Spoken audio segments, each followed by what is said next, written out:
অভিশাপ। কেউ আপনাকে অভিশাপ দিয়েছে। পুরাণের কালে সেই ঋষিরা আঙুল তুলে অভিশাপ দিত। সেই অভিশাপ আপনার উপর সত্যি কি ফলবে না ফলবে না, কিভাবে কাজ হবে, তার জন্য কিভাবে প্রোটেকশন নেবেন আপনি জানতে হলে ভিডিওটার সঙ্গে শেষ পর্যন্ত থাকুন।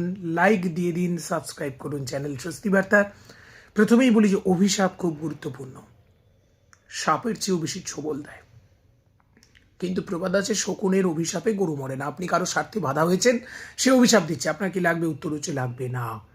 তবে কিছুটা না কিছুটা এফেক্ট হবে। প্রত্যেক মানুষের মধ্যে তো ঈশ্বরের শক্তি আছে, তা কিছুটা না কিছুটা এফেক্ট হয়ে যায়। সেক্ষেত্রে নিজস্ব পজিটিভ কর্মের মধ্য দিয়ে ভালো কাজ করলে সেই অভিশাপ খণ্ডানো যেতে পারে। কিন্তু অভিশাপ নিয়ে তো ভাবতে নেই, সবসময় ভাবতে হয় আমি ঠিক আছে কিনা, আমি ভুল করছি কিনা।